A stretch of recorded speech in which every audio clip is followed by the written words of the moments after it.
Peggy 18. You don't know how lucky you are that the Authority hasn't found you yet. If the Authority catches you and you don't have anything they need, you'll be dead. Rage is a first-person shooter foremost, but it's definitely got an adventure kind of exploration aspect. And it's not an RPG, but it's got that flavor and that feeling, and it's just much more in-depth than you'll ever get out of a normal first-person shooter. You know, you can kind of involve your mind in more than just your trigger finger.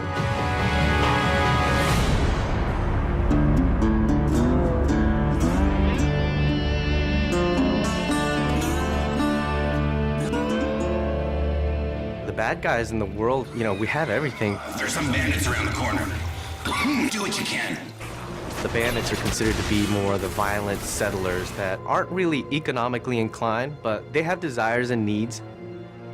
Each bandit clan has a unique fighting style. It's ever-changing. For instance, the Ghost Clan. Hey, over there! They're very acrobatic. They can attack you from above or below. The Wasted Clan, what they lack in combat skills, they definitely make up for in personality. The Shrouded Clan, they've designed these remote-control bomb cars that they use against you. We felt that with human-type opponents, if you add personality to the fighting skills and add personality to the characters, it really makes the world more refreshing. We're losing this! But if you fight that enemy for 12 hours, I don't care how cool he was in hour 1, it's not going to be so cool in hour 12. So it's about mixing it up for the player. Not reinventing the rules, but give him something a little different around every corner, so that's what we strive to do. The Wasteland has a number of mutants. So there's a bit of mystery to where the mutants came from. Some people believe that the cosmic radiation in the impact winter affected human development. But some people believe that the Authority were conducting experiments on humans, and the failures were, of course, the mutants. Then, of course, there's the Authority. You don't really get to understand or know what they're about until later in the game, and they've kind of twisted this new reality to be what it is that the player will eventually find out as he gets to the end of the game. These guys are battle-hardened military badasses. They have full body armor. They can coordinate with other squads. They have heavy weapons.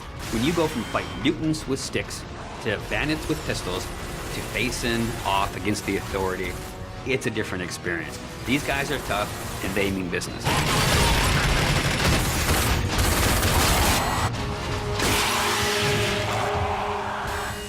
It is famous for having incredible graphics.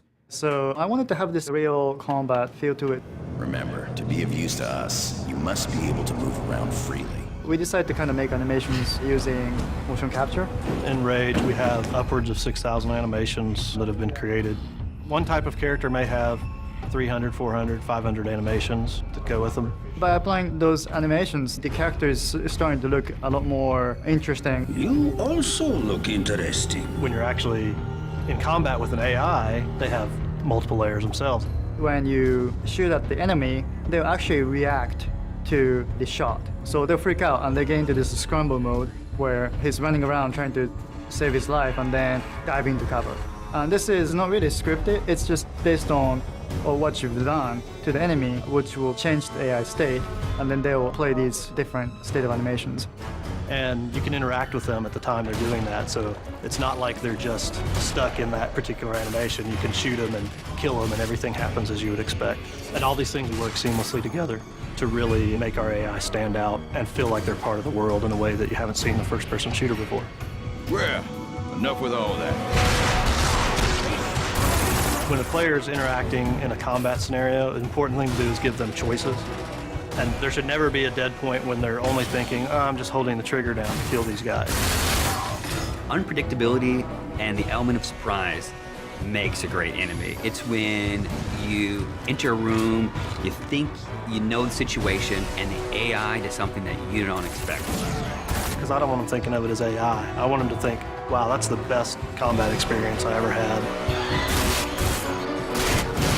Show me what you can do, and get the hell out of here.